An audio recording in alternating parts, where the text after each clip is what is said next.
जानकी वल्लभ पट्टनायक उद्यान में बहु मान्यगण्य व्यक्ति उपस्थिति में जानकी वल्लभ पट्टनायक 69तम जन्म जयंती पालित हो जाइछि। समाजसेवी संजय पट्टनायक संयोजन अतिथि रूपे पूर्वतन सांसद तथा पूर्वतन खंडपड़ा विधायक सौम्यरंजन पट्टनायक, पूर्वतन जटणी विधायक सुरेश कुमार राउतराय, बेगुनियार विधायक प्रार्थी तथा जानकी वल्लभ पट्टनायक सुपुत्र पृथ्वी वल्लभ पट्टनायक, पूर्वतन खोर्धा विधायक दिलीप श्रीचंदन, मेजर क्षीरोद प्रसाद महांती, खोर्धा पौर परिषद अध्यक्षा कनक लक्ष्मी महांती प्रमुख जोगदे प्रबाद पुरुष जानकी वल्लभ पट्टनायक ओडिशा एवं खोर्धा पई अवदान उपरे मत प्रकाश करथिले। एही कार्यक्रम रे खोर्धा अंचलर विशिष्ट शिक्षाविद, कवि, समाजसेवी, वरिष्ठ नागरिक माने उपस्थित थिले। जानकी वल्लभ पट्टनायक जन्मदिन रे आमे समस्त तांकर प्रिय लोक माने ए पार्क रे प्रतिदिन सकाळु एकाठी हो। से दिन आज मध्य मु लक्ष्य करुची सुंदर शीतुआ सकाळ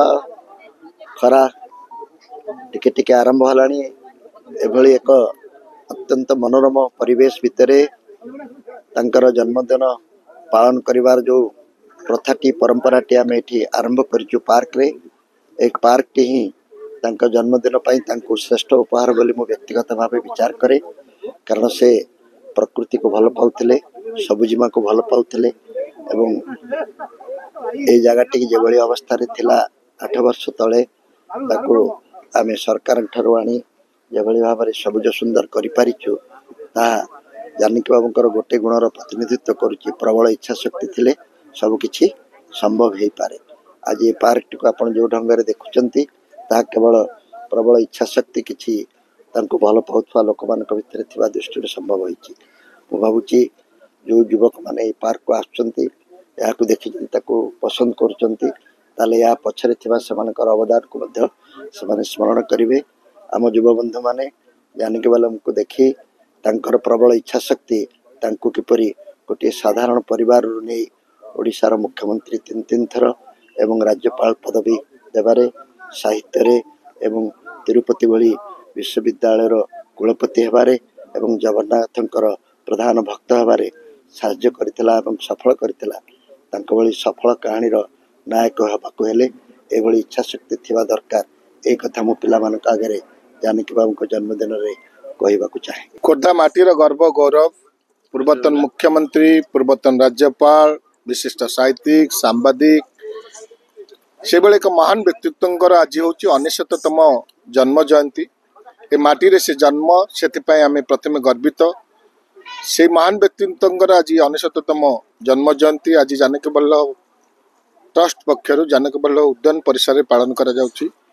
विशेषकर आम गर्वित से महान व्यक्तित्व आम जन्म जयंती पालन करछु एवं आसंता वर्ष तांकर 100तम जन्म जयंती पालन करा जिवो।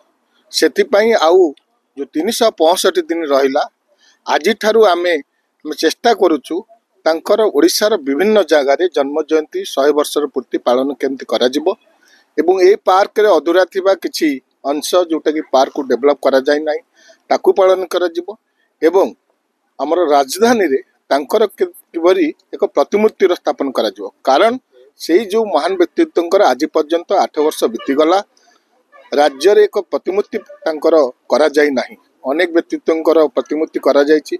ए भली जने पूर्वतन मुख्यमंत्री आज पर्यंत तांकर प्रतिमूर्ति टे राज्य तरफरु संस्कृति विभाग तरफरु राजधानी करा जाय नाही। ताकू आमे चेष्टा करिवु किभली तांकर प्रतिमूर्ति स्थापन करा जिवो। किंतु राज्य स्तर गोटे राजधानी उपरे आमे आशा करूछु गोटे जो जनता पड़िया बहु लोक दरकार आम लोक को लक्ष्य नबू बोली प्रोग्राम कर जनता मैदान से करूँ। बम्बे रु कलाकार आणबू, प्रधानमंत्री डाकबू, राष्ट्रपति डाकबू, शिक्षाविद डाकबू, गोटे बड़ आकार करूँ। कारण जानकी पट्टनायक दान अतुलनीय, अगाध पंडित, साहित्यिक, ऐतिहासिक, संस्कृत कोविद, शिल्प विकास ओडिशा मानचित्र बदली देइछन्ति, जलसेचन मानचित्र बदली रास्ता घाट स्कूल कॉलेज अद्भुत प्रकार कर ओडिशा नुआ जो कहती निर्माता से निर्माता से तांकरी 7 वर्ष पालन करूँ। आज पालन करुँ। आज सौम्य पट्टनायक नेतृत्व गोटे राज्य स्तरीय कमिटी कर कार्यक्रम हाथ को ଖୋର୍ଦ୍ଧାରୁ ଆକାଶ କୁମାର ବିଶ୍ୱାଳଙ୍କ ରିପୋର୍ଟ, ବିଶ୍ୱବାଣୀ ଲାଇଭ୍।